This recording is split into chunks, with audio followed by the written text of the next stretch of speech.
Happy New Year, everyone. And what a start to the new year it's been. Some of you, like me, will be back into lockdown. Here in the UK, we're back to homeschooling again. And it's been an interesting week for us all. So I've been really excited actually about today because I have a treat for all of you. Today, I am speaking to the fabulous Michele Amburgey. And if any of you have ever wondered how energy healing or past life clearing works, or have been curious about connecting with your guides or angels, and how it can help you in life or in business, then I have the Intergalactic Angel Messenger Energy show for you today. Today, I'm chatting to the fabulous Michele Amburgey. She is a certified empowerment coach, an intuitive master healer, and an awakener. She's been teaching spiritual classes in Orange County and in the US for 20 years. She works with people all over the world, doing wonderful readings and healing work, helping them to create joyous, abundant, healthy, and soulful living for everyone who is ready to live an empowered life.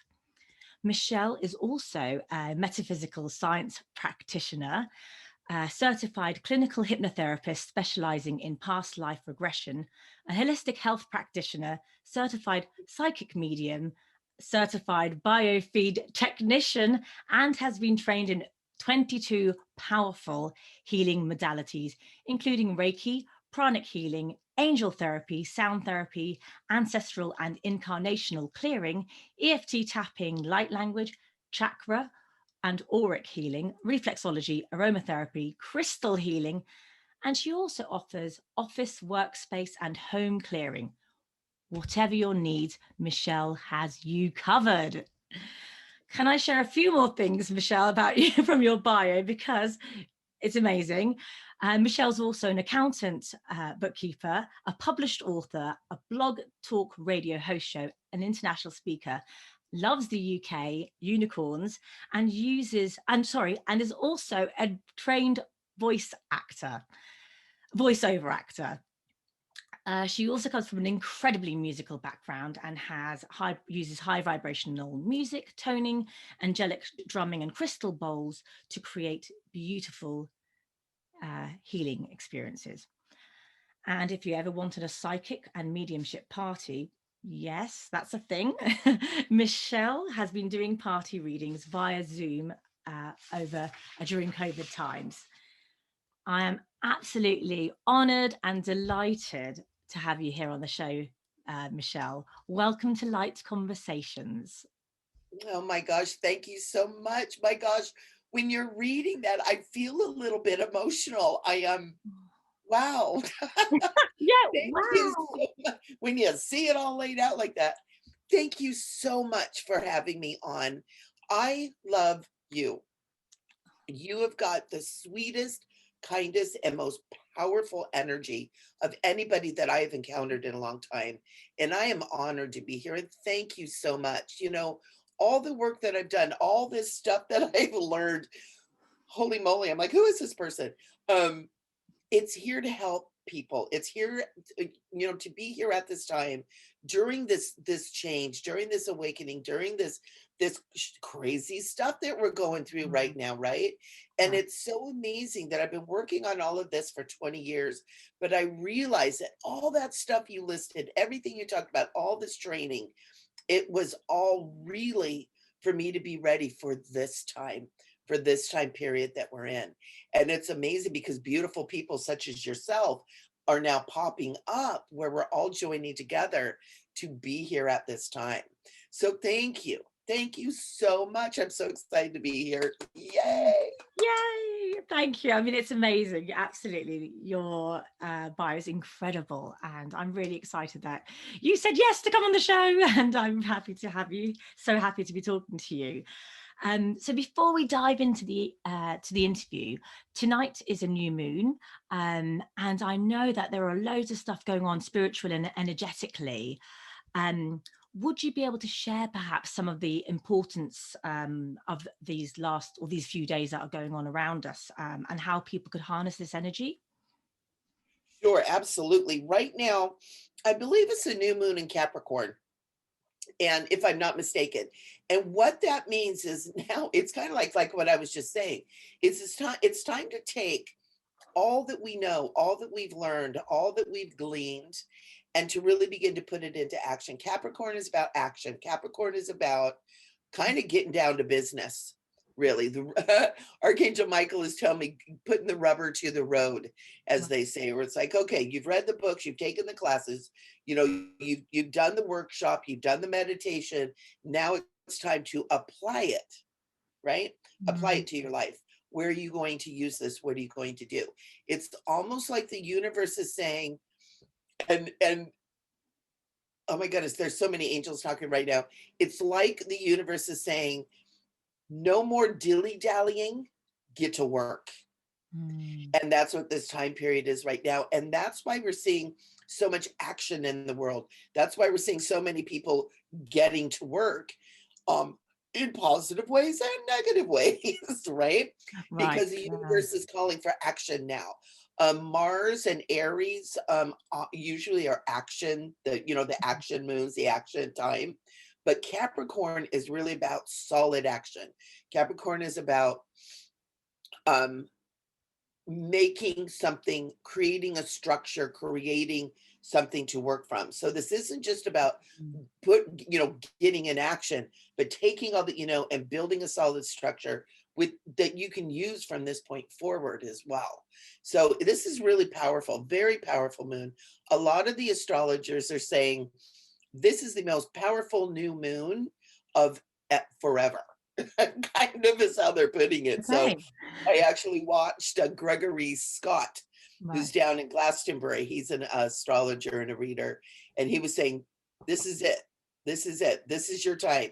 Whatever you're going to do it now. And so I thought that was really cool. That was really cool. But it's good. It's Brilliant. good. And Thank look what we're doing right now. You and I are starting something beautiful together. you. So Yes. this is great. This is And great. this is the first one of the new year as well. So first Yeah. light conversation with you, new year. And yes, and I think it's Capricorn is also an earth sign, isn't it? It's that grounding energy. It's kind of really, Mhm. yeah, let's do it. So I wanted to ask you, Michelle, what was it like growing up? What was it like being little Michelle, growing up in California? Would you say you had an ordinary childhood? No, not at all. Um, I was born up in Santa Cruz, which is the hippie capital of the world, Yeah. and born in the area of the redwoods. And um, when I was young, I was always psychic. We Mm. didn't know what that was back then, but I saw angels, I saw dead people, I talked to animals, I could see colors around people, and so no, nothing was ordinary at all. Mm. Um, and my world was very much what other people called very imaginative. I Mhm. was always told, oh, you're so imaginative, but all of that was very real to me, Mm. and is real to me today. And it was interesting because I also had a father that was in the music industry, and so music was a big part of everything too. We always had music on, we always had um, interesting people around, or being introduced to interesting people, even if it's just on TV or through music or whatever. And so I had this wonderful creative energy as well. And Mhm. so I was just little Michelle running around seeing angels and dead people, and talking to butterflies and the horse next door, and music. And so that was just this beautiful, just almost like marinating in all this Mm. stuff as a child. So Oh, it was pretty cool. It was sounds pretty cool. very cool. Yeah, I could sort of, just picture it, that energy, just very, really beautiful energy. And you mentioned the kind of the redwoods as well, kind of that lovely part of it is California, isn't it? Still, is it still? Mhm. Yeah. Oh, Yep. it's It's near beautiful. San Francisco, Santa Cruz is. Right. So yeah, so it sounds absolutely lovely.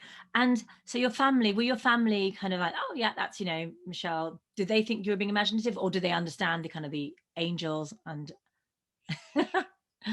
Sort of, kinda.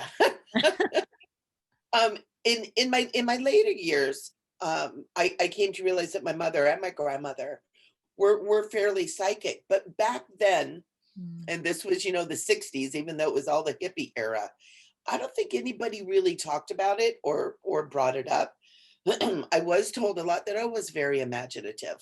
You know, Mm, oh, oh, you're so imaginative. Go do something not so imaginative, kind of a thing.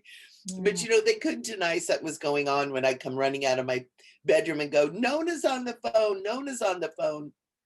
And then the phone would ring. Right. So a lot Right. of times people are kind of like, but it wasn't until I got older that finally they kind of started saying, you need to tamp that down a little bit.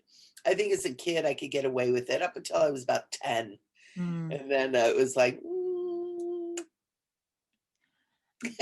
let's we're gonna calm that down a bit. But I've always been super imaginative because I've always played music, and I write poetry and I sing and I love acting, and the voice acting Mm. thing comes in too. So all that stuff kind of started flowing out into other realms as well. So, but yeah, I was told I was imaginative. But it's interesting, isn't it? How I guess it's until a certain age we get to, it's that imaginative is seen as, oh, endearing, and then it's like, Oh, okay, and then, and then we get to just odd, yeah. You have all these amazing gifts, and then you went into accountancy. Is that right? So I could see this imaginative, creative energy, and then to me, a very different looks like to accountancy. How did you get into accountancy? well, I was very interested in the arts, and with my father in the music industry, I figured, why not? But he was in the administration of it, right? He was one of the big names, and so he was more business. And Mm, my grandma and grandpa were both accountants. mm, And so it just seemed like the natural thing to do. When I went into bookkeeping and became an accountant, I was married at the time, had just been married. Um, I think I was even pregnant. And my sister in law owned a big landscaping business and she needed help. mhm, So she trained me how to do what I was learning in school in a practical manner. And so it was kind of like the universe kind of scooped me up and said, this is what you're going to do. And I started way back in the early 80s doing accounting for my sister-in-law. I had learned in school. I never did become a CPA, but I did, all the schooling and everything. mhm, And mhm. that's just what I did. It's like it was my third dimensional job.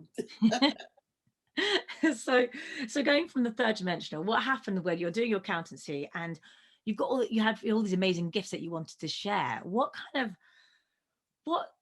brought you to the realization that actually you had to share these gifts with people, and that the accountancy really was maybe something that you could do on the side as opposed to the other way around? And I still actually do some bookkeeping on the side. I have a few clients who are in the spiritual realm who've needed assistance, and I'm Mm, like, yeah, I'll take that on. I'll help you out. What happened was, I did accounting. I was married. I had two beautiful children, and then I got a divorce. We went through a divorce, and it was pretty traumatic. mm, And what happened at that time is, while I was married, while I was doing the accounting thing, a third dimensional thing, I kind of put the gifts away. mm, Right. I mean, I used it kind of, when your kid is ill, you kind of use it like a mother uses the intuition. But it wasn't until after the divorce that everything started opening up again. I had a wonderful woman who lived next door that kind of introduced me to like Paramahansa Yogananda, some of the new thought stuff, some of the spiritual stuff, metaphysics. mm. And that just started just blowing up. Wonderful people coming in, classes, all that kind of stuff. And that's really when I began to develop these certifications and the training Mm. of all these natural gifts that I had. And I was working in a law firm as an accountant, and it's kind of funny. I was walking down the wide hallways and I kept feeling like I could feel the edge of the hall. Mm. And I kind of like, what is going on? And I looked back and I saw angel wings behind me, like angel wings coming off Wow. of me. And I got back into my little cubicle And I just sat down and I just said, I can't do this anymore. I can't do this anymore. And so I literally packed my stuff up, turned my key in, all hell broke loose because they were like, what's going on? You know, and I walked out. I Wow. walked out and I decided I was going to make a living. I had gone to a psychic. She told me I was, going to be very successful in this field. And I was handing her $150 for the reading. And I thought, now I'm doing accounting work for, I don't know, at the time, I don't know, 25, $30 an hour. And I can do what this lady does, making $150. Oh, no, no, no. So it was money, and it was this wonderful spiritual experience of my wings unfurling in the law firm. Love it. You were literally given wings that day. Yeah, Amazing. yeah, Absolutely amazing. And yeah, something quite didn't add up, right? The $30 an hour versus the 150. yeah.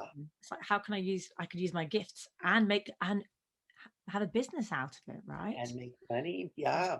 And I was really blessed because kind of right out of the gate, I got some business, I got some clients and just started working on it.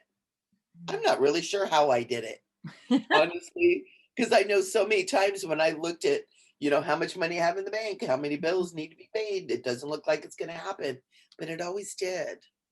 It always did. So I was really blessed. I love earlier when you mentioned at the beginning that you've already got, you're feeling that your angels, they're around you, they're around us at the moment. So I kind of want to go into a little bit more about the angels in a minute. So angels, if you could just wait for us for one moment. I kind of want to talk about the kind of people. So when you first started getting into it, into the work you're doing, and versus now as well, what types of people come to see you, or who comes to see you, and what challenges do they bring to you? Oh my gosh, such a wide variety. I have everything from I lost my ring. Can you help me find it? To troubles with boyfriends, to career, to life, life things, money. I've had someone call me for the lottery ticket numbers. But the majority of it is really people that are struggling with life Mhm. and need another perspective, Mm, right? And I do, which is interesting. I work with a lot of people that actually are in therapy, mm, and then they're getting kind of a different perspective. So it's kind of neat because I have that metaphysical training, which is a metaphysical therapist. mhm. I do work kind of in more that realm as a therapist and not just a psychic. Right. And so I have a lot more that I offer, a lot more insights, knowledge, and wisdom that kind of all goes together.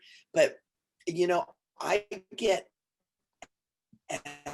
everything. And it kind of seems to go in groups. It seems like this past year, 2020, I didn't have nearly as many people calling me about career and money, but I had a lot of people contacting me about relationships. Mm, And I think it's because of the lockdown and the stress and everything that relationships are getting kind of rocky. I did a lot of relationship work last year, but yeah, it's across the board. I have several people who come to me on a regular basis just as guidance for career and mhm, career choices and what's going on and that kind of stuff. And a lot of people too that want to change their life, mm, like major changes, like, I don't want this career anymore. I want something new. Can you guide me into what else would work? And it's kind of cool mm, because I can look at their energy matrix. I can see their energy. I can see their natural gifts. I can feel their own intuition. And I also communicate with the higher self. mhm, So it's like I'm working with their higher self to give me guidance on what kind of fields would be most beneficial. And it's really cool because a lot of times, I'll be like, have you ever thought about maybe being a nurse? And I've had several people burst out crying because they're like, yes, I have, but and it's like, why don't you try that? And I'll hear a year later that, that they finally decide to do it and how happy they are. Certain people have kind of propensity to particular fields.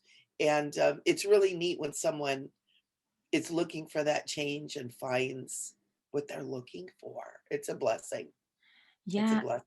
absolutely. And I think there's so many people out there who have maybe gone through life probably by someone else's rules. Yes. I know me. Sorry, Dad, if you're watching. I know I've talked about this before, where I've said, this is the way we do things. I was brought up in a Turkish family, so there are certain kind of vocations that we want to go into, and certain career choices. So there's a lot of kind of steering or pushing that of directions. But I guess that happens to so many people. We kind of we do what's right, maybe not for ourselves, but what to please others. And I think, to have that help and direction when they deep down know inside, don't they, that actually, that's what I want to be doing. I just want to play the piano. Then do that.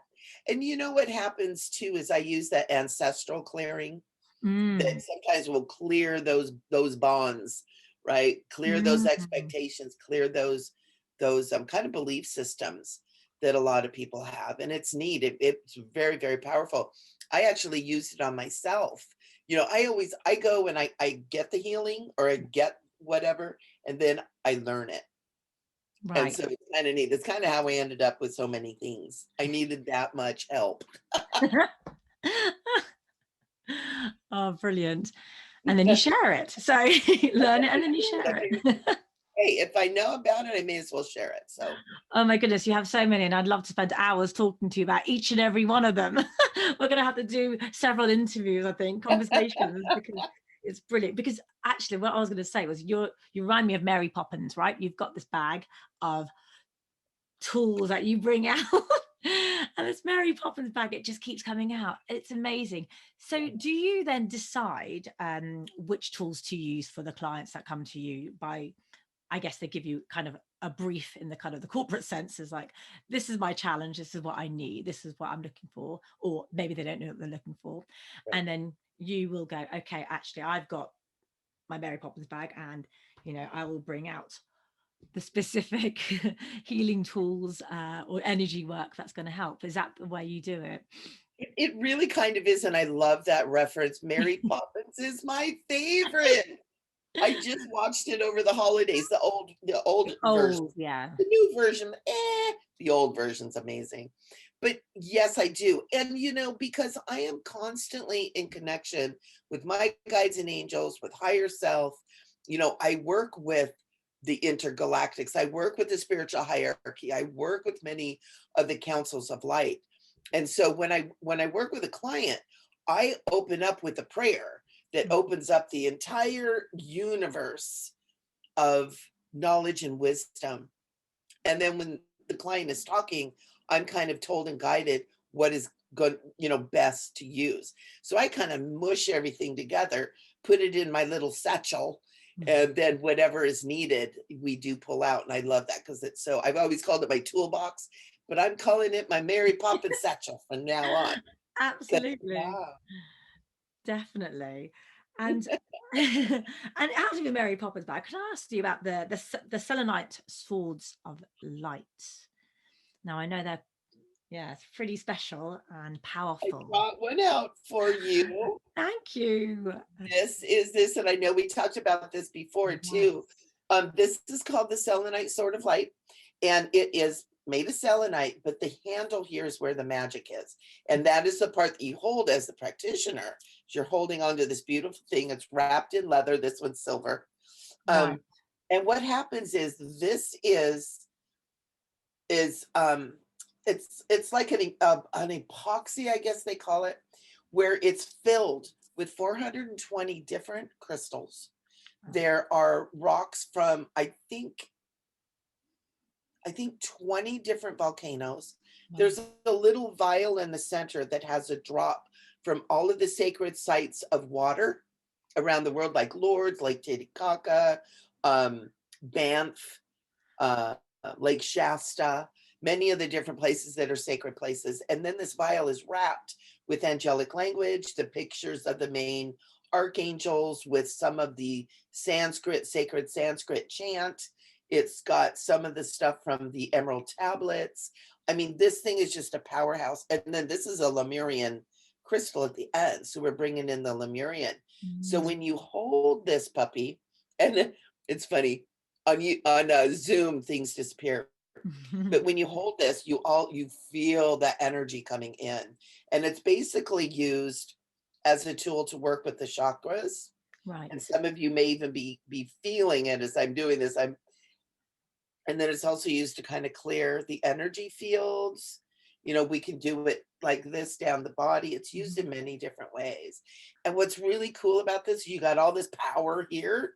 And then this is like a soft, mother's hug, where it Mm. just kind of makes everything soft and smooth and clear. Very, very powerful tool right here. Wow. I love it. It is gorgeous. Oh my goodness, incredible. All the stuff that is within that as well. I mean, I it's know. The gentleman that makes it, he crushes them all up. Oh, and this one I think also has a jaguar tooth.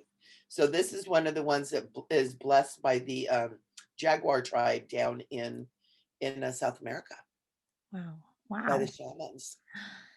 Ugh, as you were saying all that anyway, just complete Isn't energy it? tingles all over. Absolutely. So Um, that sort of clear that does that clear the energy then? Clear the yep. chakras and the aura and the other meridians, I guess And everything. the meridians, Mm. yeah.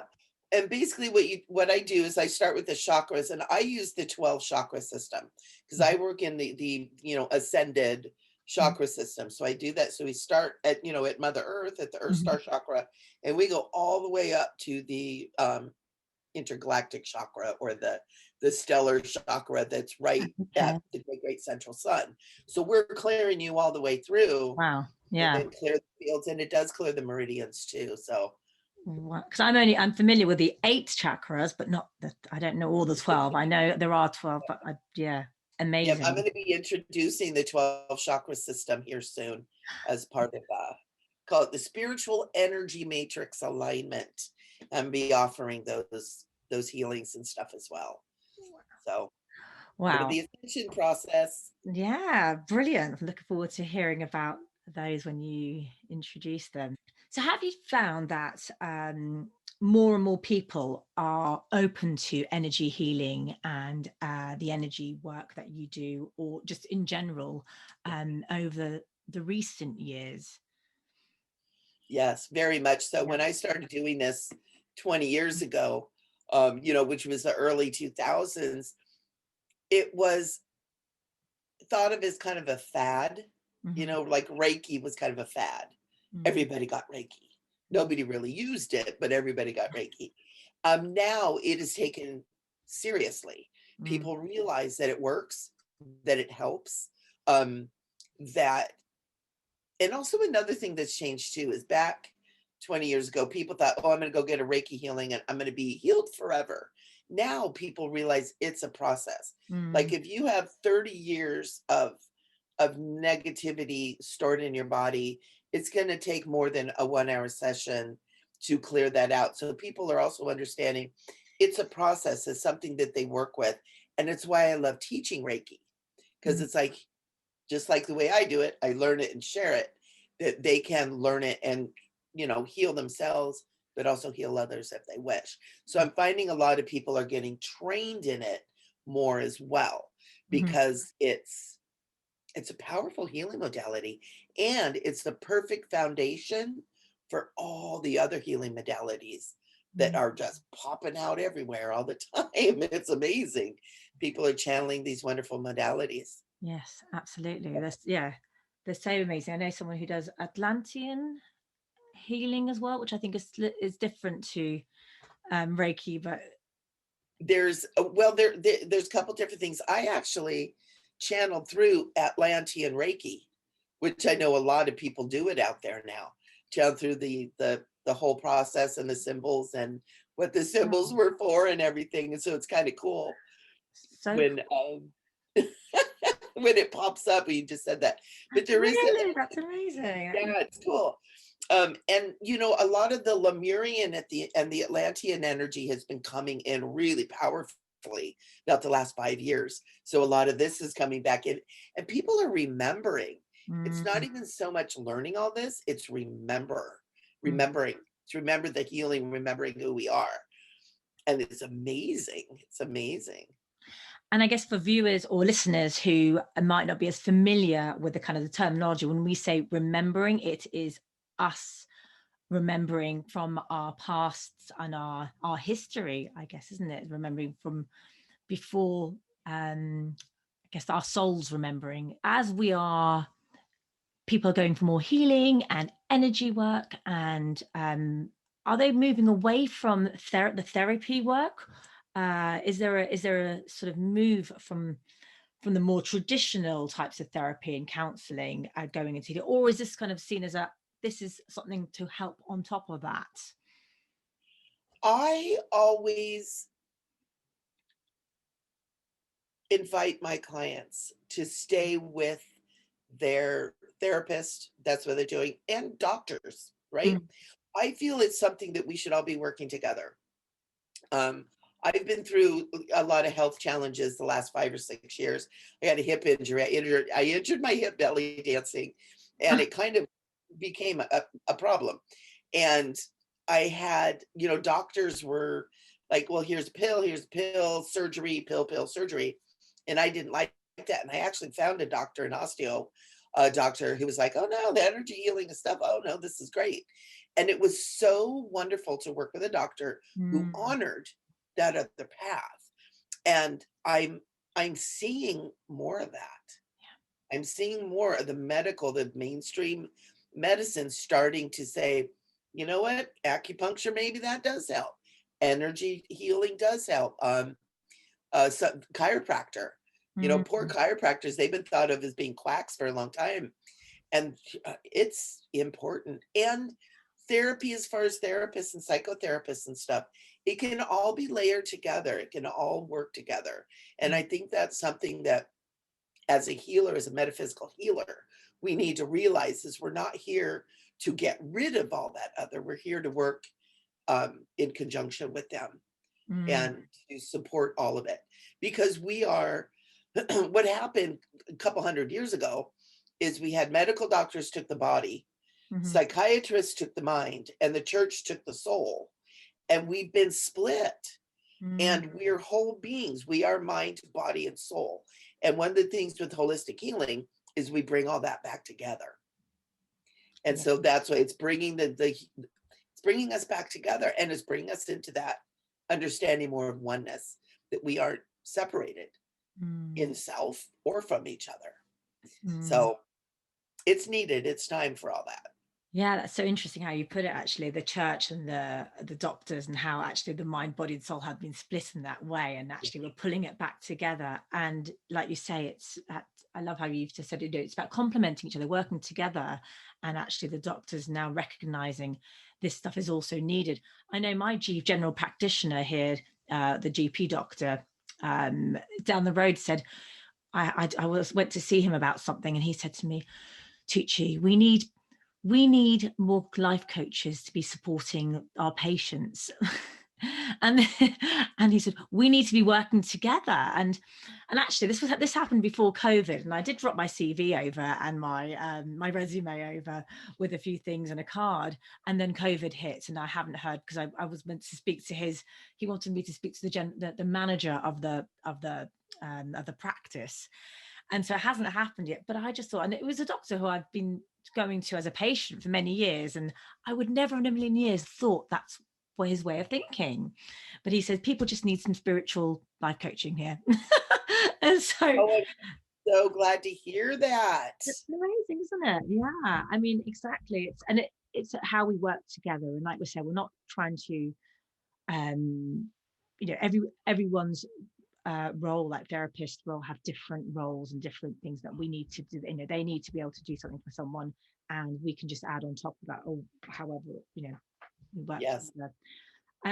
In one of your blog posts I read, which I loved, you channeled Archangel Metatron, and I'm going to say, is it Metatron? Speaks of the rising. They're non-gendery, but I feel it he feels so fatherly to me. I call him he. Okay, so if I say he speaks of the rising of our energy through the Shushumna. So I'm a practitioner of Kundalini yoga, and I blend it in the coaching work I do. So we call that the Kundalini rising. So the light energy, right? So it is the light through the Shushumna Nadi. So what I wanted to ask was, what is your role in helping people through this? Is this the awakening process? It is part of it, yes. That's something that's really interesting too. We have a lot of words in Mm, our spiritual realms: oneness, awakening, consciousness. Um, can't think of any off the top of my head, but there's a bunch that we use. yeah, Kind of all the Kundalini, Kundalini, right? yes. It's kind of all the same thing. It's just how we understand it and how we go about it. Mm, Metatron has talked to me for years about the light body, mhm, about the Merkabah body, and the Shishumna mm, is the light. It's like the kind of the container of the soul, the container of this light body that then is expressed out through the chakras into the energy field. It all swirls around, in and out, and in and out, up and down, all around. And this is all part of it. And everything that I do addresses that, whether directly or indirectly, because the work that I do is all designed around waking people up to their true self. And mm, one of the things we have to understand is we are light beings. We are beings of light. We are energetic frequency mm, beings.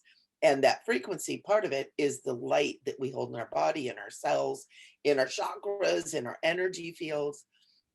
And mm. so it all is working together. Again, my little satchel, Yeah. like you might think you're getting a reading, but there's so many other things that are at work with it. So Yes, absolutely. And there's so many things that I guess we could do to help people bring their light to, to the surface, yeah, and that, with all the tools that you've got, modalities you've got, and also through movement as well, and yoga, how the absolutely. Kundalini yoga movement and breath work helps with that as Breath well. on it. Oh, Yeah. yeah, one of Um, the it's funny with my clients, a lot of times I just have to remind them to breathe. mm, mm. Take a breath. I've been having to remind myself in the last week a lot of that, especially with homeschooling. Like, just breathe, but take breath. And I know it sounds simple, doesn't it? But we've forgotten how to breathe. And I think people, and I say this a lot to my children because I want them to be able to breathe properly. There's a lot of this chest breathing, that's sort of where you activate the sympathetic nervous system, the fight, flight, and freeze, right? Right, So the power of the belly breath, it's incredible.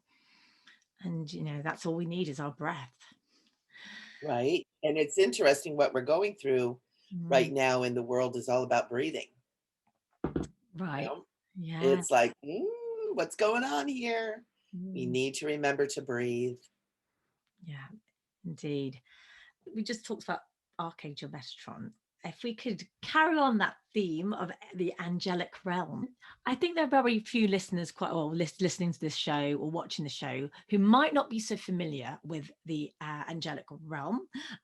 So I just wanted to ask, can you give people a short overview?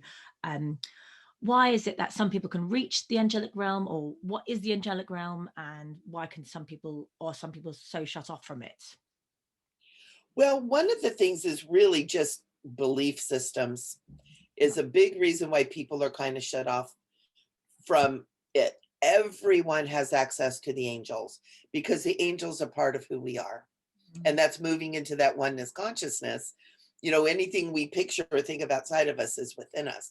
But the angels were created by God, and this is my understanding, to help humanity and the different layers of humanity. There's different levels of the angelic realm as well. But angels, like guardian angels, archangels, are really specifically designed to help humans. And they're always around. Everybody has guardian angels, but it's whether we're um, willing to meet them, whether we feel we're worthy. When worthiness is huge, and people are like, oh no, I couldn't talk to angels. And I went through that. It's like, why would an angel talk to me? And I actually even had a Reiki, when I learned my Reiki level 2, I met in the meditation this huge blue angel who said, I am you. And I was like, I'm not worthy. I'm not worthy. It took me a while to realize that they were here to help me, to help you. Right. And so what happens is a lot of people, they don't believe in angels. They are not attuned to other realms. They have belief systems that tell them it's evil to talk to angels. I run into that a lot. But everybody can contact them. Everybody has them around. And there's no reason that we can't be in contact with them, because they're here for humanity. They're here to help us. And they're part of who we are. They're part of our energy matrix. And so, yeah, and you know what's really cool? I have to add this. Doreen Virtue, and there's a lot of controversy around her, but we have got to give her massive kudos for bringing angels into the mainstream. It was in church and in the Bible and in the Torah were the only places angels were. And she brought them out in the mainstream, into your home, into your office, into your cars, into the world, and made them a household thing. And, I'm getting chills when I'm talking about this. She had to, she had other things she needed to do. And she left that thing. But we've got to give her so much credit, because it's really brought it out. She's got so many books and oracle cards and classes and teachings. And it's important, because what she brought for humanity was that the angels are real. They are real. And so many people have discovered that through her work, and those of us who carry it on. I'm an angel therapy practitioner, so I studied with her. And they're everywhere, and anybody can meet them. And I do a wonderful process. It's actually a class that I do where you can meet your guides and angels, because we also have guides that we work with. And it's neat, because I don't say, oh, your angel is Archangel Michael. I actually do a meditation process and create an energy field where their guide comes in, steps in, and they communicate with them. I'm guiding the process, but you're meeting your guide, and it's so powerful. Cool. And those angels love doing it. Like, come on, let's go. I'm like, hey, I need to prep the people. Do you ever have an angel going, nah, not feeling it today? Not going to do it today. That's amazing. So I guess in a way, and again, I'm trying to intellectualize it, which I know doesn't work, but just to help. That Virgo mind, I love it. Exactly, this Virgo mind, this analytical mind can't. Trying to balance it out with my heart and my gut, obviously. But I guess if we look at it, it's different dimensions, and we have different dimensions, right? And we're in the third dimension, so not necessarily we can't see everything necessarily, but we have to be attuned, I guess, to the other dimensions. And I guess if we're completely closed off, like I totally have been in the past, I went through a stage of 20 years where completely fell out with source. Close that door, put tarot cards away, put all my intuitive stuff away, and I was like, no, that's the old me. And I remember throwing out tarot cards and saying to myself, that's the old me. And the fact that I felt that, but that's at the time where I was so far away from my own self, and I recognize that, totally far away from my own self, and I'd actually lost who I was. So yeah, and then that was when the corporate world, but having left that corporate world and having healed, I was having some illnesses as well. You kind of, when you get closer to who you are and you understand, you see the truth, you kind of go, oh, hold on a second. 2 years ago, 3 years ago, I'll probably be talking about angels. What are you talking about? I'll be doing crazy people.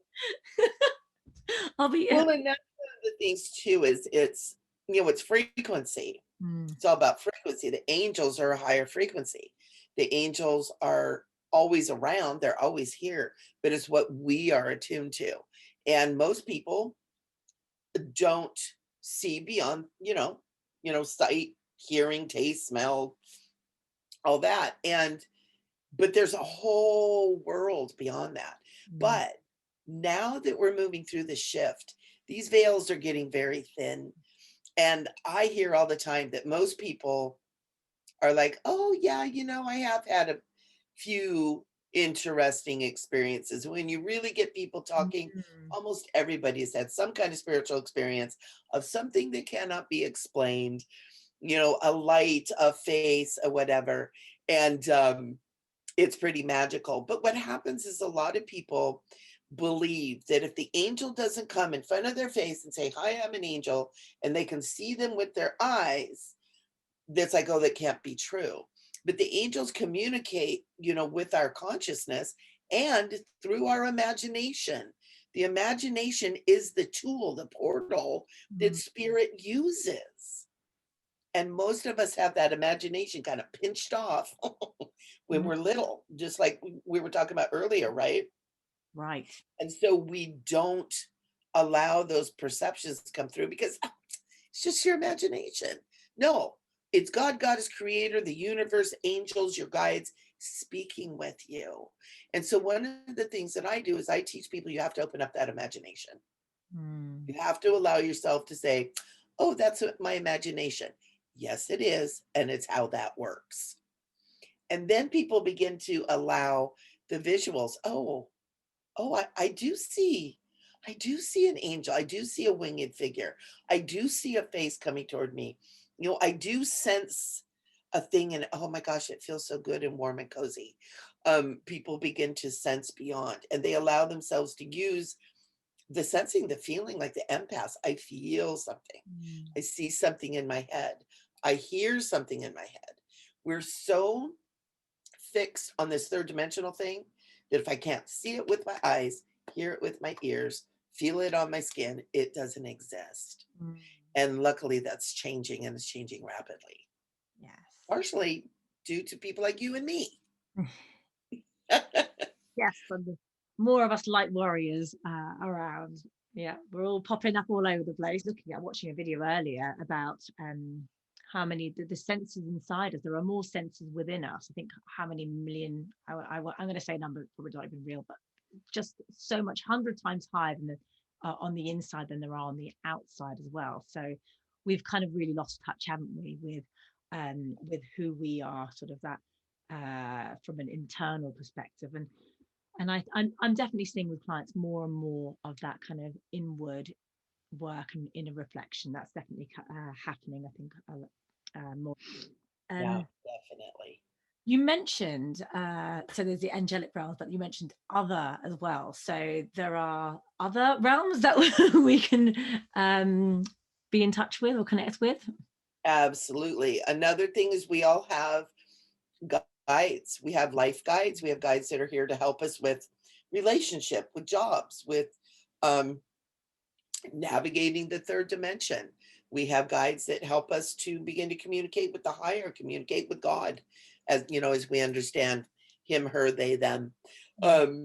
There are intergalactics. There are councils of light. There's what is called a spiritual hierarchy. That, and it's funny because Archangel Michael is like, he doesn't like using that word, but it's a word that is used right now for us to understand the hierarchy is not these guys are better, richer, stronger, more powerful. It's frequency, right? And as we raise our frequency through wonderful practices like Kundalini and breath work, through prayer, through meditation, through healing our shadow, as we raise our frequency, we become more able to reach through into those realms too. I mean, we have animal guides. It's so funny because almost everybody I work with, some kind of little animal comes running in. The dolphins and whales are really active right now, have been for about the last 10 years. And I notice almost everybody has dolphin and whales come in because the dolphin and whales told me that, their sonar that they communicate with. Ooh, they're also telling me, I'm getting chills right now. Thank you, beloveds, that this sonar is actually helping to balance the earth. So even though, it seems like this whale is talking to this whale, it's actually creating energetic grids through the water that conducts energy much more than land.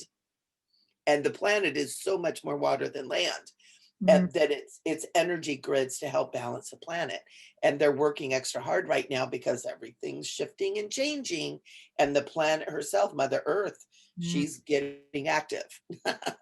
We've had a lot of earth movement, a lot of volcanic activity, and so they're here helping us.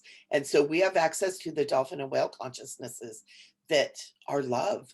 And there are drawings in, I believe it's in the Egyptian pyramids, that show spaceships coming over and dropping dolphins and whales into the ocean on the planet. So there are some people that believe that we actually are related to the dolphin and whales, that we're actually genetically connected to them, which I like that idea a lot. Me too. I love those. I've always thought I was a dolphin. I have an affinity with dolphins. I think, yeah. And a lot of people do, and I really think that that's a possibility, because we're so amazing. It can't just be this earth. There's got to be other things going on, and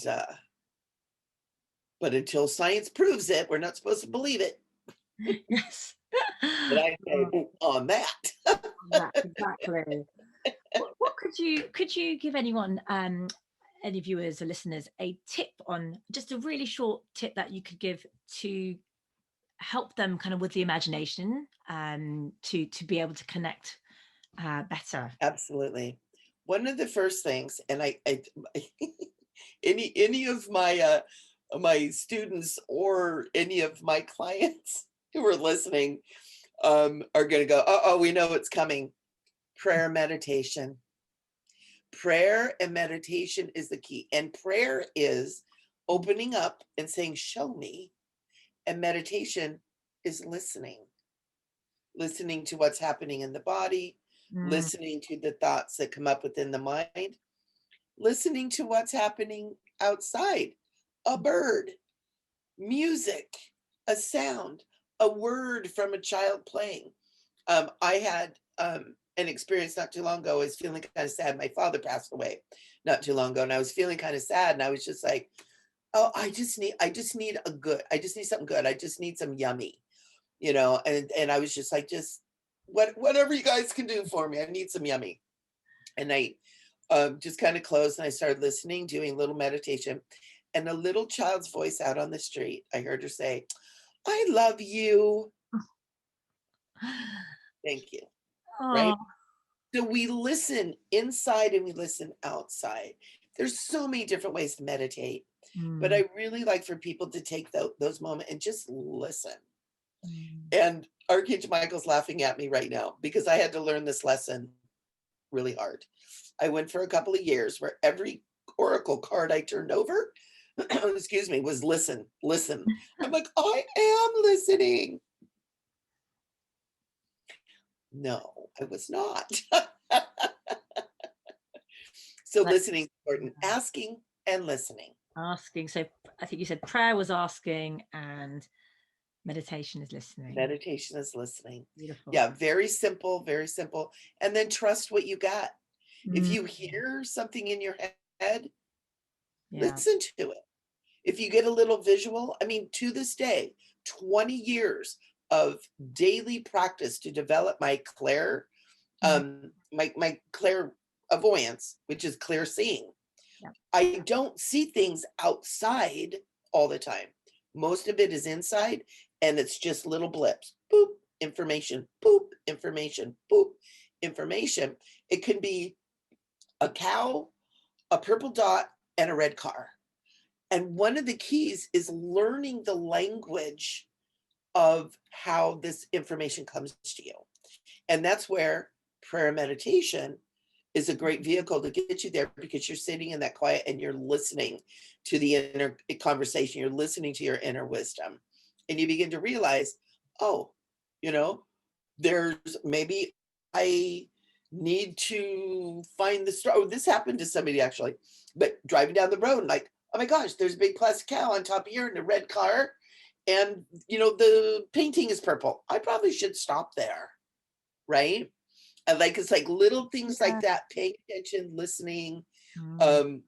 I can't tell you how many people have said, oh my gosh, I was driving down the road and I just knew I should have turned right and I didn't turn right and I got stuck in traffic, right? Yep, we've done that, It's haven't we? listening Yeah, to me.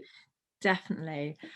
And I would also add is keep a little notebook with you if you're meditating, and meditation doesn't have to be long. You know, you start short. Keep a notebook. I always have a notebook by my side as well, just to jot down anything. You know, like what was that just came to me. I think it was about a year and a half ago for me, or maybe about a year and a half ago. I was in meditation, and I was wearing white, and I was like, "What is this white thing I've got all over my body?" It was floaty, and in August this year, I signed up to do Kundalini University, where obviously we wear a lot of white. So it wasn't something it was only afterwards, but that's where I was being guided to. And then realizing, that it kind of makes sense. So yeah, always keep a notebook. It's like your dreams. If you wake up in the night, as soon as you get out of bed, the dreams are gone. Yep. But when you're in bed and you're next to it, just write down those notes, because again, there's so many messages, aren't there? Yeah. That, And you begin to see patterns too. mm, Documenting it helps you to begin to see the patterns and to go back. And it was funny too, because when you said the white, it was like I knew the practice, but also Archangel Michael said, and it's developing your light body. That white was about developing light body in the Kundalini. yes. As a big moment. Oh, yes, that's so true. Yeah, absolutely. Ah. I've just got so many chills as we're talking about all this. Going back to Archangel Metatron, I love this quote from him. I ask you, how are they going to know how to treat you, how to love you, if you don't show them? And that really kind of struck a chord with me. It's absolutely so true. How can we, if we're practicing self-love, self-compassion, forgiveness, if we don't treat ourselves? And I feel like this last year particularly for us has been a real moment, hasn't it, in time for us all to kind of increase that self-love. What advice do you have for everyone to in terms of self-love? He is talking, coming in. It's funny because I always have Archangel Michael, Archangel Metatron. They're always here at my right. And it was funny because Metatron like stepped in and kind of went to Archangel Michael, like, back up. I got this. Right now, he wants to come through and he's saying right now what is needed and is needed so much is the one of the higher expressions of love is respect. Respect for yourself, respect for your needs, respect for your peace, respect for your soul, respect for yourself. He's saying that's like a higher aspect of just love. Because a lot of people think of love as, oh, well, I'm going to eat that ice cream because I love it, right? Yeah. I'm going to stay in bed today because I love it. And sometimes staying in bed is okay. But for the 15th day in a row, might not be okay. But Metatron wants to speak to that love, doing what's right, doing what is good, honoring yourself and respectful. And he's saying, because when you respect yourself, when you respect your needs, when you respect your wholeness and your spirituality, it's a natural outflowing that you will respect others. And he's saying right now, when we are talking about this, respect has flown out the window. And he's saying light workers and conscious people, really important. Respect is so important right now. Respect is love. Respect is love. He's saying sometimes it feels like tough love, but isn't tough love love? Right. And so he's saying thank you for letting him say that, because it's really needed to be heard right now. Yeah. It's really needed to be heard right now. And so he's doing this to you. He's saying thank you. Well, thank you very much for that. I think, that's brilliant. That's amazing advice, because actually, the whole thing around love, people go, be kind to yourself, be kind, like you said, you can't, when it's day 5, 15 in bed, you can't, it's not about being kind. It's like going, okay, so what's really happening here? Kind of figuring out what that is. And I feel like we've kind of gone in this, we're in this sort of cycle or this era now where we've kind of gone from listening to authorities, listening to whether it's someone in a religious authority or in a corporate authority, or in a educational authority, and we've always given our power, right, to others, and it feels like we're kind of now bringing that authority within ourselves and to our own selves and trusting that and listening to that. And I feel like it's like the self-mastery or this stage we're in.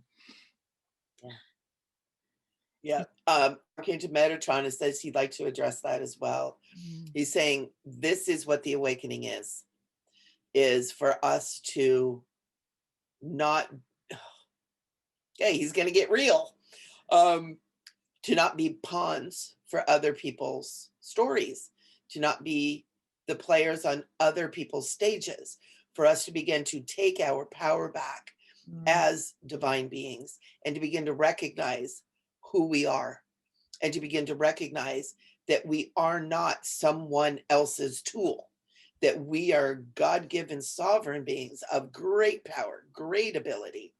And it's part of this whole thing, you know, we only use 10% of the brain, right? We only use 5 of the senses. As we pull ourselves back into our own selves and begin to honor, respect, and love our own selves, take care of our own selves, listen, connect with our guidance, connect with the angelic realms, connect with the great, you know, beings of illumined truth, we begin to remember who we are. And in that remembrance, we begin to rise again into the God beings that we are. And that is what this time that we're in is all about. And he's saying, even think about it. You know, we all got sent home. Go home, go to your room. Go home, close your door and don't come out. And he's saying the people of a spiritual bent, the people who use this time in the spiritual manner, are all of these light workers and way showers and new earth visionaries who needed this time to get back into themselves, because the world is designed to keep our energy going outward all the time. And it gave us an opportunity to bring it back in. He's saying it wasn't for everybody. There are many people that use this time in different ways. But for those of us who were here as the new leaders, as the way showers, the awakeners, we needed that time off.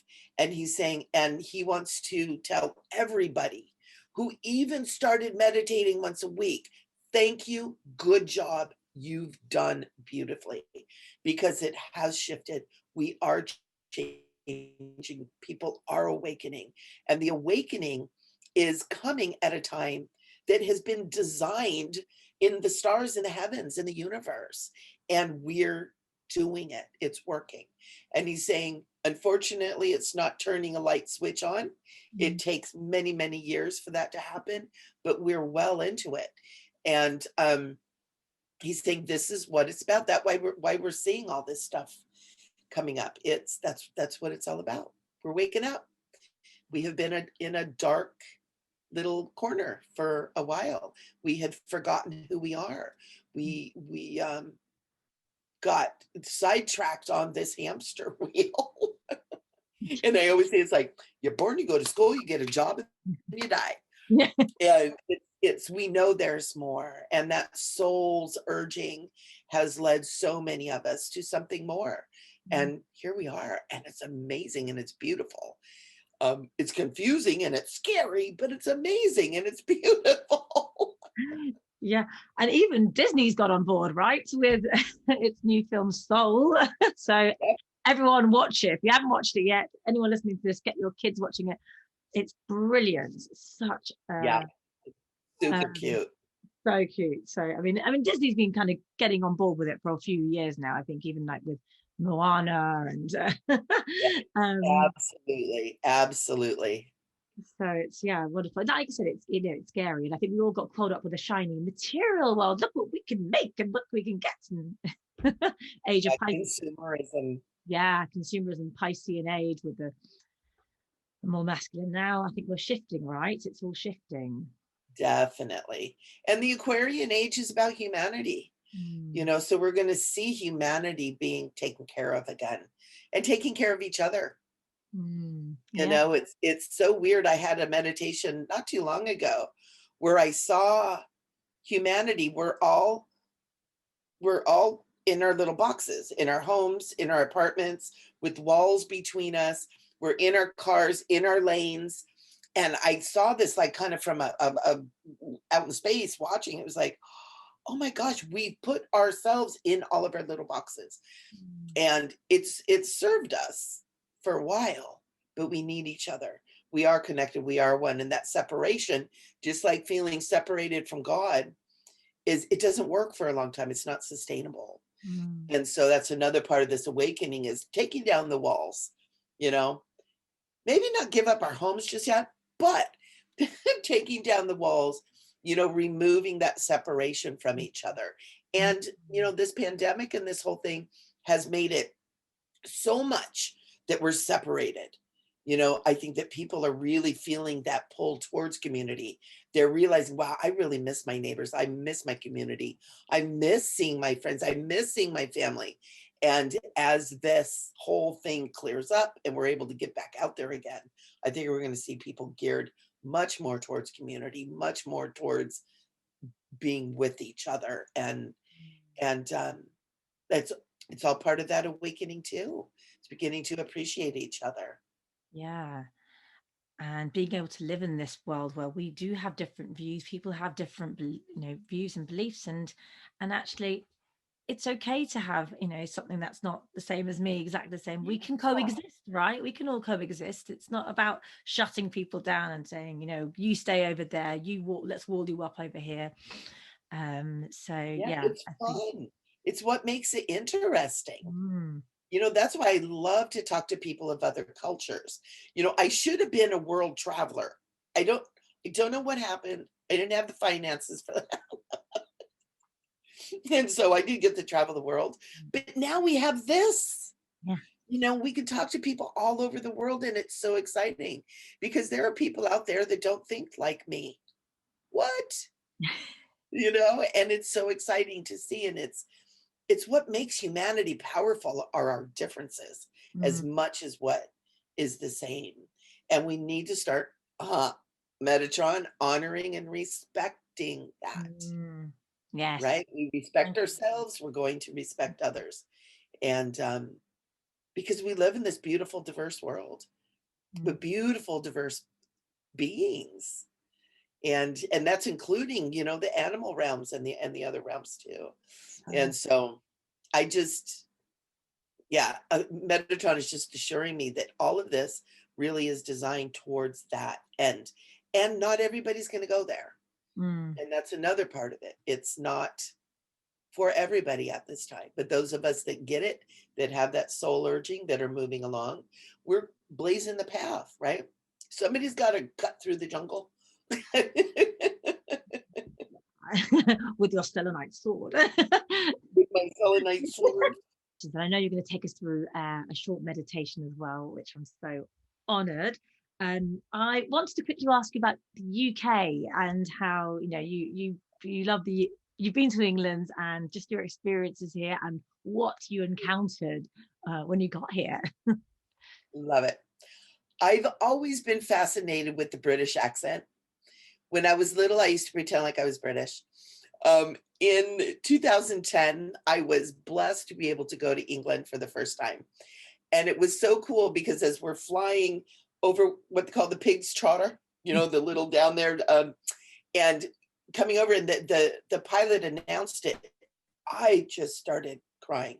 And I could not stop crying. The poor kid in the seat next to me was like, "Lady, are you okay?" And it was just tears. It was like a purging. Wow. I did not stop crying until we landed. I got off the plane, walked, and got my luggage. It was just tears and tears. And I knew I was home. I knew I was home. England is my home. And it's England, Scotland, Wales, you know, it's the whole, all that area there. But England, especially London, I knew London. I knew where I was. I took the train up to Manchester and drove around with a friend up there and into Wales. I knew what was going on. It was home. Like the castle, it's like, oh, I've been to that castle. My friend goes, it's abandoned. I'm like, no, I've been there. And he goes, you haven't been there. I'm like, yes, I have. I just knew it. Yeah. But what was so cool and just made my heart giggle was seeing unicorns everywhere as iconography. I saw them at, on sides of buildings, on the bridge overpass, it's on signs everywhere, and dragons as well. I love dragons as well. But it was really cool because I've always loved the unicorns. I've had a thing for unicorns. And then they were kind of getting cool then. So it was, I could like express myself with it. But being in England and seeing that there, I did some investigation. I did a little bit of research and found that unicorn iconography is ancient. It's been used, in British culture for years, since way back at the beginning of the, all the clans and all that kind of stuff. I know I have ancestry back to 632 in Scotland. Wow. And I was looking at it, and it's with the Ross clan. And I was looking at it, and there was a little unicorn on there. I just found that out recently. Wow. And so, yeah. It was like, and I haven't been to Scotland yet, but all over England and Wales too. Mm. And it was really neat because when I started looking into it, the unicorn is associated with Mother Mary, with purity, with integrity, with holiness. And it's interesting that the unicorns are like people like, are into unicorns now. Some of the things they do, like pooping rainbows, I'm not so into. I think it's a bit weird, but they are associated. And what I was told is the unicorns are returning and are coming in and becoming guides. And Archangel Metatron is even saying friends to people who are in this space and who are, again, the light workers who are of integrity and who are really do work and are doing it with, the right mind. And I'm being reminded to say, but we don't have to be perfect, right? We're still human. We still make mistakes. We still get boo-boos. We still get angry, but with the heart, with the pure heart. And it was really cool to learn that and to find that association with Mother too. It was like, okay, I see why the unicorns feel like they can come back now. Yeah, and that's so interesting when you say that. Actually, I guess when you live in England and you kind of, you don't see, sometimes we don't see what's in front of us, right? This whole thing, the unicorn and dragon, everything, that the Welsh flag is, there's a dragon on it. There's so much of this in the history and the culture, and it's, thank you for bringing it to light again, and actually for people to, if they're curious and want to investigate, channel a unicorn and see what other lights, or a dragon, and there's so much wonder out there. There is, and that's the fun thing with guides. Your guides can't be a unicorn or a dragon, mermaid or a fairy, or we have all these mythical beings that still exist in the etheric realms, and they love us. So next time anyone's out for a walk in the woods, I do that with my kids all the time. I mean, the kids love hugging trees anyway. We like to hug, we're going for a run and they'll hug a tree. We'll say, oh, who could spot a fairy? So fun. I have a huge hedge in my backyard, and especially on new moon nights like tonight, my granddaughter and I will go out there and we'll get really quiet and we'll say, fairies, show us where you are. And the little lights will blink. Little fairy lights will start. And it's fun because we will leave them little things, like she'll put oranges out there or a grape, or we leave little things for the fairies too. So it's fun. Lovely. So they'll twinkle at you if you ask them. My little boy's gone to bed now, but he'd be up for that, I think. Oh, I love it. I love it. Just a couple of other questions for you if you've got a few more minutes, Michele. No problem. No problem. I'm enjoying myself. You're so awesome. Oh, thank You're you. so awesome. This is Oh, so I'm loving, fun. just loving this conversation. So thank you. Thank What do you call? I'd say a kid in a sweet shop, but I think you would say a kid in a candy shop. As a business owner, I was just wondering, as and if any other people watching and listening are business owners, what advice? Because I know how you blend all your modalities as well together, and you know you've got your accountancy, you've got your voiceover acting, you've got your all your other amazing Mary Poppins bags full of stuff. Is that something that you consciously did, or did this sort of just go, oh, hold on, I'm doing this, or is this something you'd be very conscious of? It kind of all blended together. Mm. I've done accounting for years and years and years, so that's always kind of been, you know, kind of like an underlying been part of income that has supported me being able to grow everything else. But what I did with my accounting is I decided that my clients that I was going to work with were going to be people who were working consciously in the world and contributing to humanity, Yeah. right? So that switched out the corporate things. I got more kind of the small business, which is more wonderful anyway. You get to really work with the people. Um, the voice acting stuff um, is so fun. I kind of get my ham out and be silly. I do kids stuff and that kind of stuff. But what happened is now I'm using what I learned in all that training for this right here, Mm, right? How to speak, how to use inflection, how to be a little actress, right? right. And so that's why um, I have so much fun and I have so many people that do communicate this way with me because I have that training from the voice stuff. So, and actually right now I'm not doing a lot of voice work because with COVID and I have family living with me now. So I don't always have the time for the auditions and the recording and all that stuff. But I learned so much about that using my voice. And then as a hypnotherapist, Mm, I learned how to use my voice to guide people. And so it's all just kind of, again, mushed together into something that it's all working. And it's kind mm. of a lot of my accounting clients are people that come to my classes. So I teach them to pray and meditate about your business. So it all works together.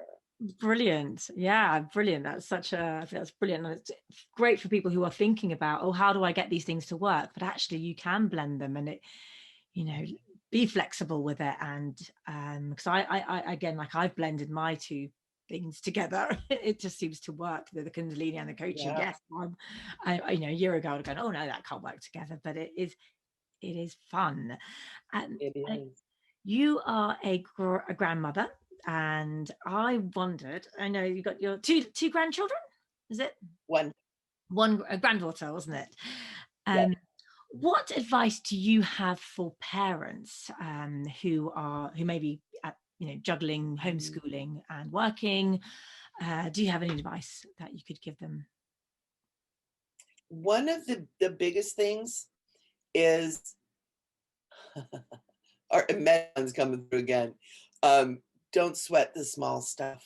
Mm, There is more, kids don't learn under pressure, especially little ones. You know, any of the kids like from junior high down, they don't learn in stress.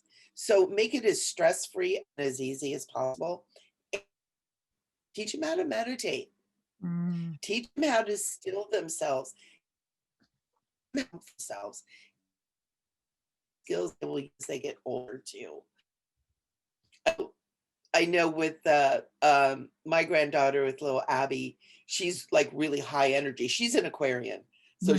she's like here for the Aquarian age and trying to get like, let's take a breath. Let's feel the earth beneath us. Can you feel Mother Earth breathing? You know, oh, you can start feeling that because the earth energy kind of, rises and falls, it ebbs.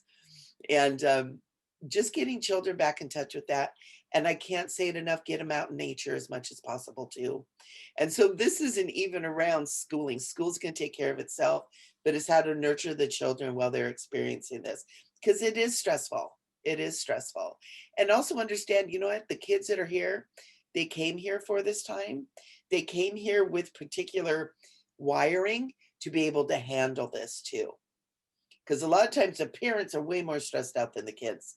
So parents, you do your meditation too. Yeah. Absolutely. I think we definitely need double the dose of meditation than they do.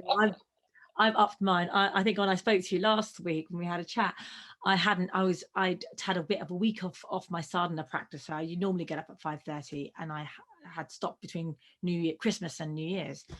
And the first day of homeschooling, I was like a deer in headlights. I mean, it was seriously like, oh my God, what is going on? And the next day, right, back in there. Okay, I'm going to do 6 o'clock, baby steps. Because I think 5:30 will kill me, having not done it for a week and a half. But then, yeah, back onto my 5:45 now. So, Yeah, well, and kudos to you too. I mean, it's not easy to get back in the practice. It's like anything, it's like when you get off the practice, it's like, oh, it's like climbing that mountain back. It really is, isn't it? It's so easy good to job. Easy to get off, but hard to get back on it. I was not a nice person. Not a very good spiritual person last Tuesday. You had your little human experience, and we're allowed that too. Exactly. I definitely did. And I kind of had to remind myself, nope, got to get back on this to just be a bit of a nicer parent sometimes. But yeah, the kids are also doing meditations, 5 minutes, 3 minutes in the morning with me. We're doing a fun mantra with them at the moment. It's just to bring a bit of joy into life. We're doing Har Hare Hari Wahe Guru, and we play on the hands, and yes, they're lying on the floor giggling as they're doing it, but it's it helps, I think, to center ground for the very grounding. Mantra is great. So are mudra, just the sase soham, just doing that, just getting that, it settles the nervous system, and kids can do it easily. And if you get them started, a lot of times they like doing new things, odd things. Oh yeah, my son particularly likes to pull a spirit card every morning. He's like, Mum, let's do the. He's like, can we have the spirit animals, please? So they're his favorite deck. My daughter quite likes the dragons. Awesome. I love it. I know it's not for everyone, not everyone's cup of tea, but whatever, find something that works for you. But have them pick a playing card. Yeah. People do readings or receive messages a lot of different ways. And that's another thing too. Teach your children how to receive messages. And really they come from the inner realm. But teaching children to listen to everything that they hear, not just from outside. Because most kids are pretty intuitive to start with. Yeah. Honoring that. It's knocked out of us, isn't it, as we get older, unfortunately. Yeah, I'm hoping now that we're moving, into a new era, and all these beautiful children that are just, they're geared for what we're moving into, that hopefully we'll see a lot more of that. And I love it. It's so cool. I hope the kids on this planet right now are amazing. Yeah. Oh my God. They are, absolutely. Absolutely. So where can people find you, Michele? And all your awesome work that you do? Everywhere. I am on Facebook, Michele Amburgey. I'm on Instagram. I'm on YouTube, all under Michele Amburgey. But the central place is my website, which is micheleamburgey.com. Yeah. Something keep in mind, I'm Michele with one L. Yes. So I'm Michele, because I was supposed to be Michael. And when I was born, my mom was like, I don't know how to spell Michele. And so she gave it a go, and I got one L. I like the uniqueness. I love it. I'm going to have all your, I've got your website here, your Facebook page, your Instagram page, and Twitter, and I'll put them all on at the end of this YouTube page as well. Thank you. On Facebook, so everyone can click through and find you and all the amazing work that you do. What is next for you, Michele? Well, what I'm working with right now, and for the last 6 months, I've been building this up, is I'm working with Awakener TV. It is a video on demand platform. You can see it on Roku, Fire Stick. We're switching right now our platform over to a platform that's going to be able to hold much more. We're going to be having documentaries and spiritual films. We have a mystery school over there. I do the weekly energy report. So I have a weekly report on there. And that is really what's next, is getting my classes and all my stuff up on Awoken TV. I also will offer them in other areas. Right now we're focusing on Awoken TV. I have probably 10 different really amazing courses that are 4, 6, 8 weeks of courses of developing your different skills. Meeting your guides and angels is one of them. I do a spiritual spa day, which is a day-long healing experience. Spend the first half of the day taking everything out we don't want, and the second half of the day aligning and filling you in, and blessings and guidance from the angel. It's amazing. So we're going to do that. We're going to do spiritual alignment. We're going to have some New Earth visionary coaching programs up there. So it's going to be amazing. And then I also am developing my YouTube channel this year. I have stuff on there, but I'm doing the Intergalactic Angel Messenger show up on my YouTube too. So that's the next thing. So it's being out there in video land more, and getting the information out to people and really helping as many people as I can, reaching as many people as I can. Yeah, amazing. And I'll add the YouTube channel here as well, onto the list of with your other social media. Thank you. It's so funny. I always said I am never doing YouTube. YouTube is ridiculous. And I started putting stuff up there. I actually started doing it because to get it back onto Facebook, it has to be somewhere, right? So that's why I had stuff up there so I could upload it. I would record it on here on Zoom, put it up on Facebook, then I could share it over on social media. And then I was like, oh, wait a minute, I have this thing all set up and ready to go. 2021 is YouTube year. So. It's brilliant, isn't it? I know exactly what you mean. I was just saying, I was like, YouTube, I thought I'd never put myself, I thought my face would never get out there. I was like, I had so much resistance. It's been, I think I had about a year where even my website didn't have a photograph of me. And my coach, my business coach was like, what are you doing? You've got to put a photograph of yourself up there. And she's like, you can't just be this anonymous. I was like, I don't want my photo. I don't want my photo. And then I was like, I'm going to do podcasts. And the podcast became, well, it's going to be YouTube first. Who would have thought, right? But we're here, 2021. So yeah. Yeah, and I'm so glad you're doing it. I'm so glad you're doing it. You're such an amazing light being. It's funny, Metatron loves you too, by the way. I hope you start calling him in when you do your little meditations, because he is like, usually I have Archangel Michael kind of layered, and Metatron is like, bam, he's right here for you. And he's like, tell her, call on me. I'm like, okay. Thank you. I will do. I shall call. You've been selected. I have been. Brilliant. Thank you. Do you or I'm opening this out to any of the archangels or angels, I'm not being selective, have any last words of wisdom that you would like to share with us and the viewers and listeners? Yes, actually they do. And it's the four angels that most people are familiar with, and they're coming in, and they each have a little thing to say. And so Archangel Raphael is coming in right now, and he's saying, call upon me for healing. And he's saying, and let me remind you that how's he putting it? That you are already healed. You are healed. Claim this by saying, I am healed. Archangel Michael is coming in, and he's saying, call upon me and I'll be there for you, as are all of the angels. You need to call upon us for us to be there. You have free will. You're sovereign beings with your own free will. You must ask us to help you. He says, call upon me, I will be there. Okay. Archangel Gabriel's coming in. I feel Archangel Gabriel is very feminine, and a lot of gold energy. And she's saying, call upon me. You just heard from Michael. You have to call upon us. Let me help you with everything. Let me help you with your prayer and your meditation.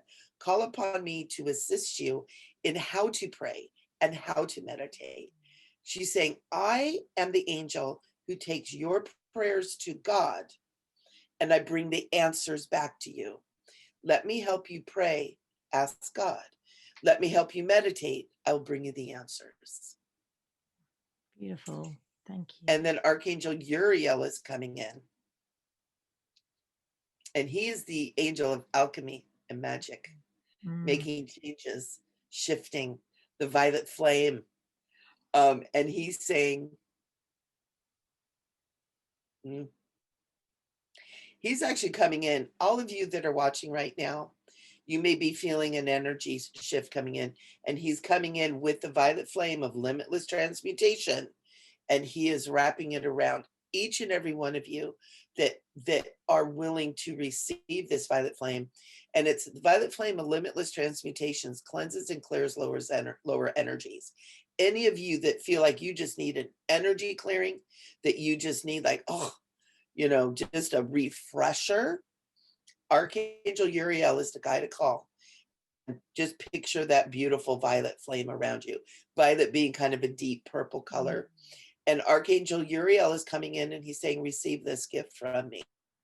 I am the angel to call upon when you need powerful transmutation.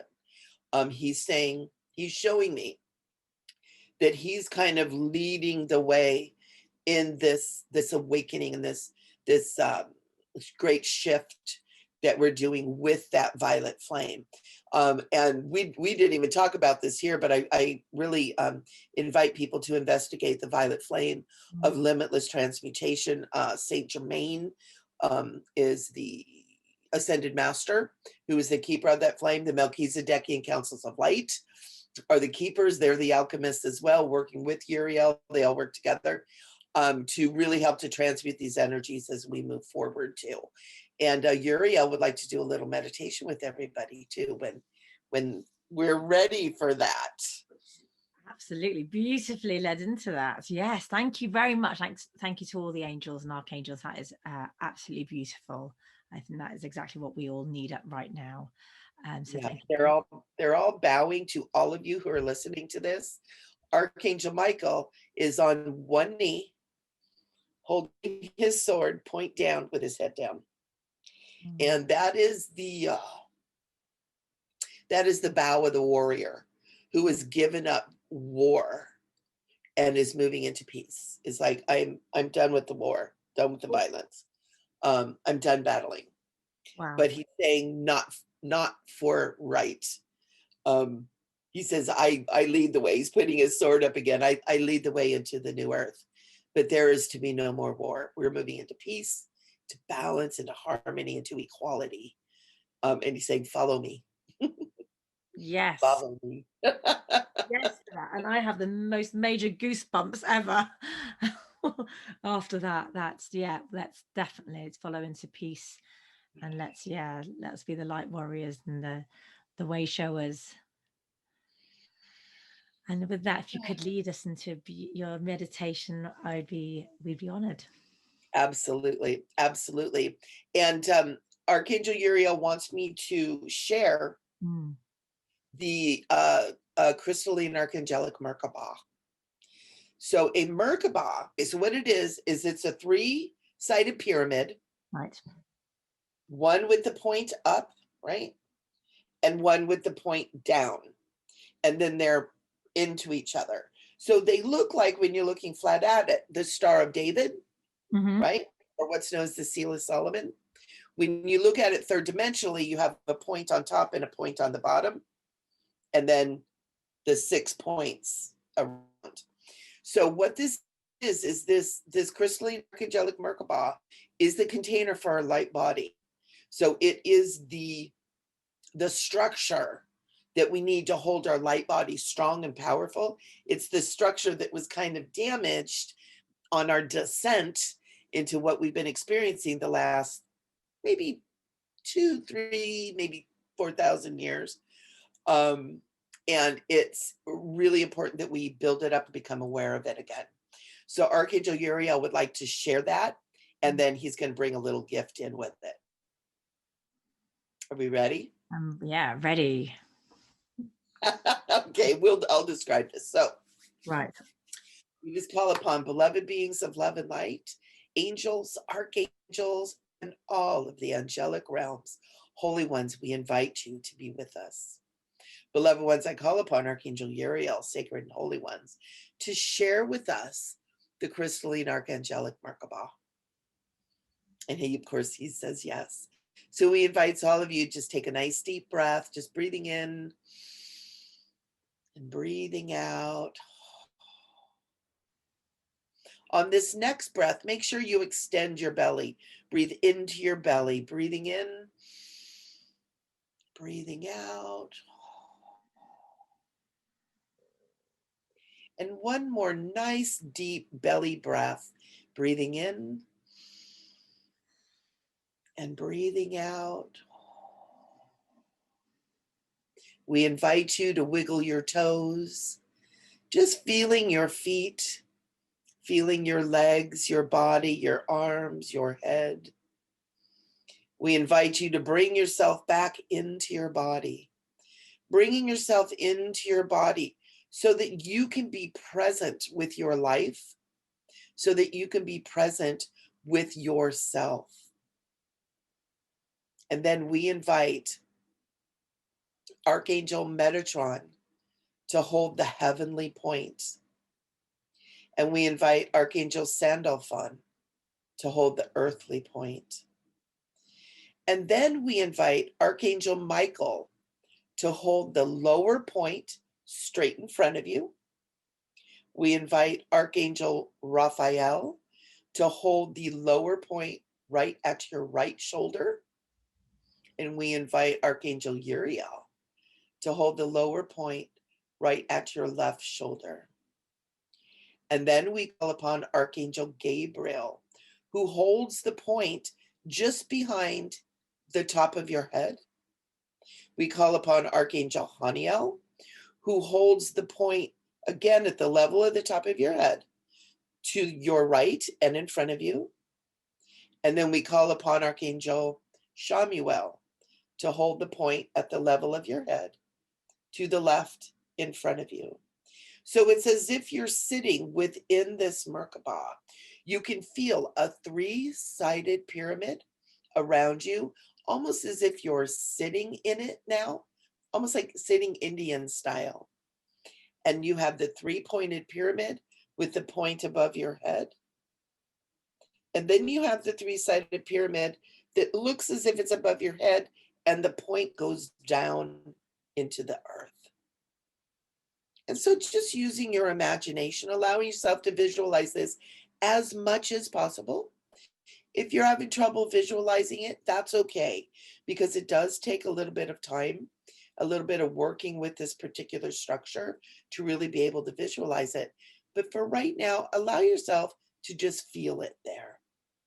Feel Archangel Metatron at the heavenly point, Archangel Sandalphon at the earthly point, Archangel Michael, Archangel Raphael, and Archangel Uriel joining with Metatron at that star tetrahedron, and Archangel Gabriel, Archangel Haniel, and Archangel Shamuel joining with Sandalphon with the earth tetrahedron.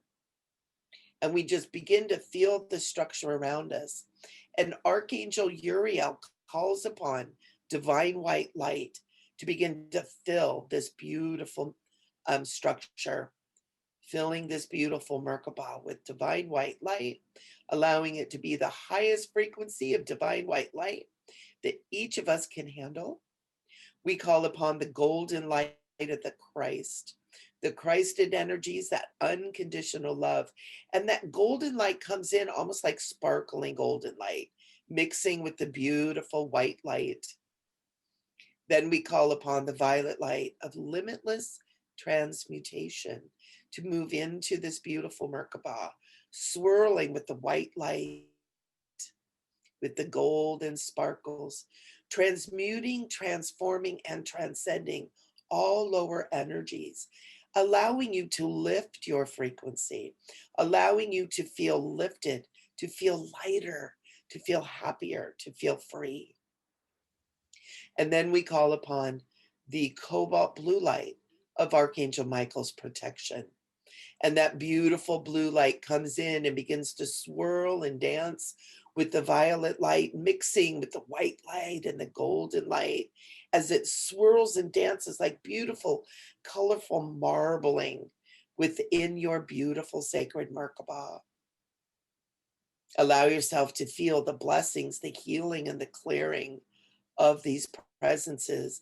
And then we call upon Divine Mother in all of her many forms to put a beautiful sphere of pink light around each of our Merkabahs so that we are bathed in beautiful, nurturing, pink, loving light. This now allows you to be in your native structure as a sacred and holy divine being, as a being of I am that I am, reconnecting you to your divine power, your divine authority, your divine sovereignty, reconnecting you to your intuition, to your psychic abilities, to your ability to feel and perceive the world around you, reconnecting you, to your inner self, your inner voice, and your inner wisdom. This sacred and holy structure holds you in this divine space. And sacred and holy ones, we ask that if it is for your highest good, and we ask for the higher self of all of you who are enjoying this right now, to help this structure to become a permanent structure as it serves the highest good, allowing each and every one of us to enjoy the blessings, the connection, the healing, the peace, and the harmony that being able to be in our own sovereignty holds for us. I invite each of you to take a nice deep breath, breathing in and breathing out. And we just take a moment and say, thank you, thank you, thank you for all that I am, all that I have, all that is yet to come. Thank you for miracles, and thank you for my awakening. And I invite you all to take another nice deep breath, breathing in and breathing out. And repeat after me. I honor my divine self. I am that I am. I am sacred. I am sacred. I am holy. I am holy. I am divine. I am divine. As I speak, so it is. So it is. Take one more nice deep breath, breathing in and breathing out. And if you accept this, you simply say, Amen. Amen is a term of agreement. Amen, amen, amen. Amen, amen. And then I invite each of you to just take one more nice deep breath, breathing in. Keeping that sacred Merkabah with you, you re-enter your experience as a human, blessed and lifted. And whenever you're ready, go ahead and open your eyes.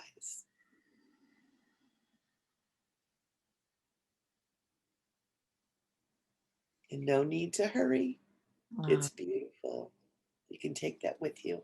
Thank you. Thank you. That was absolutely beautiful. Thank you. I feel like I'm bathing in this golden light. And thank you so much. You are doing such good work and helping people in so many different ways. I hope you realize how powerful and how honored you are by those of us who recognize you, and by the angels and archangels, all of your guides. It's an honor to know you, and I just thank you so much. Thank you, Michelle. It's such an honor. Thank you. And Honestly, it's been absolutely amazing. I'm going to bring my energy back up to this. Oh my goodness, it's been such an incredible, incredible conversation. Thank you. And thank you to all the angels and all the guides who've been here supporting you and me here today in these conversations. It's been a show of many. I mean, so I'm absolutely honored. It's been amazing. It has. It's been so wonderful. And I was so excited when all of a sudden they're like, you asked for it. We are coming in. I forgot. Yeah, you have to ask, don't you? And I asked, did I? Yes. And thank you to the angels for reminding us. We have to ask them. I run into people who are like, well, they know what I need. I'm like, that's not how it works. Yes. Yeah, exactly. So Yeah. remember, everybody, ask. You've got to when you ask, they will be there because they love you. Yeah. And ask and look out. Keep looking out for the signs. There are so many signs on a daily basis.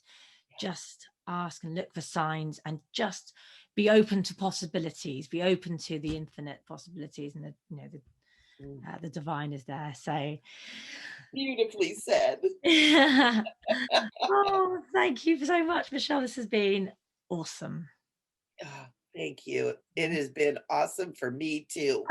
I can't believe I've just looked at the time. Actually, I can't just. Oh my goodness, it's 9:10 here. Amazing.